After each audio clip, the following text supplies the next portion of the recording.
യമനെ ദാ പോകുന്നു ഞങ്ങളുടെ മാറ്റി ബിസിനസിന്റെ മുതലാളി. അങ്ങേര് തന്നെ ഞങ്ങളുടെ മുതലാളി. ഇതോ ആ ചുവന്ന ഷർട്ട് ഇട്ടിട്ട് പോകുന്നത് അങ്ങേരാണ്. സ്റ്റേഷനിലേക്ക് കൊണ്ടുപോകും. അയ്യോ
അയാളോട് എന്തെങ്കിലും പറഞ്ഞോ? ഇല്ല മറിയ, ഞാനൊന്നും പറഞ്ഞില്ല.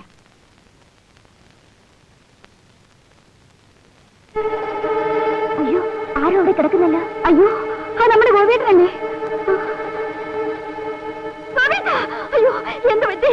അയ്യോ, ചോര വരുന്നല്ലോ. ഇതൊന്നും പോരാടി ഇവൻ ചെയ്തിട്ടുള്ള പാവങ്ങൾക്ക്. ചാവട്ടെ വെണ്ടുപിടിയൻ. അയ്യോ,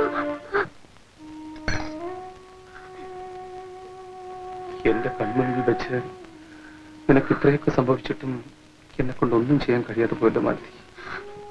ഞാൻ ആലോചിക്കുന്നത് അതല്ല, നമ്മളെ ഒരുമിച്ച് ജീവിക്കാൻ അനുവദിക്കുന്നില്ലല്ലോ എന്നാണ്.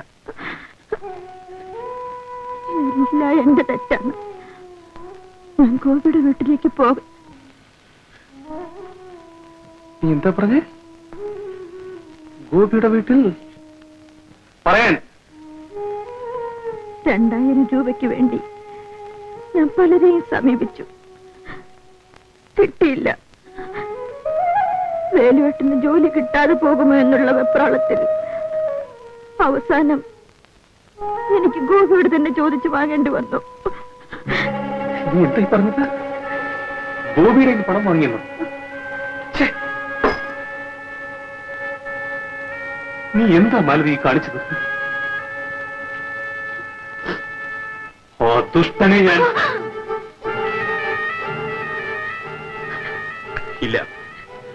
ആ 2000 രൂപ മടക്കി കൊടുത്തിട്ട് ഇനി മറ്റെന്ത് കാര്യമുണ്ട്?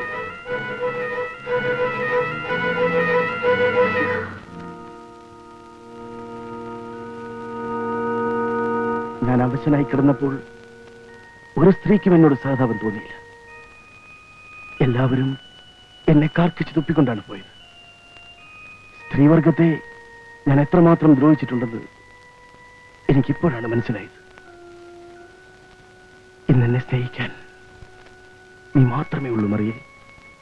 ചേട്ടൻ കൂടുതൽ സംസാരിക്കണ്ട, ഉറങ്ങിക്കുള്ളൂ. എങ്ങനെ ഉറങ്ങും?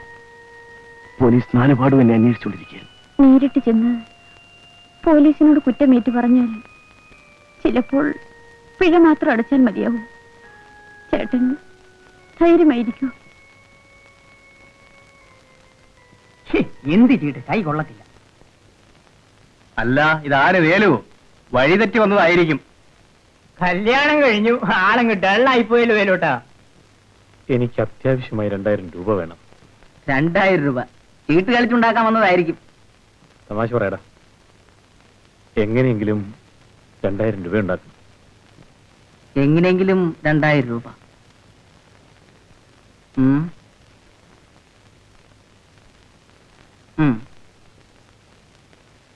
ഇങ്ങ് വാ, പറയട്ടെ. എന്താ? നമ്മുടെ കടപ്പുറത്ത് കിഴക്കേ അറ്റത്തൊരു ബംഗ്ലാവില്ലേ? നമ്മുടെ ശിവരാമ മുതലാളിയുടെ? അതെ, അത് തന്നെ. അവിടെ ആരുമില്ല, എല്ലാവരും നാട്ടിൽ പോയിരിക്കുക. അകത്ത് കടന്നു കിട്ടിയാൽ നല്ല കൊയ്ത്ത 50-50 എന്ത് പറയുന്നു? ഇന്ന് രാത്രി തന്നെ പോയിക്കളയാം.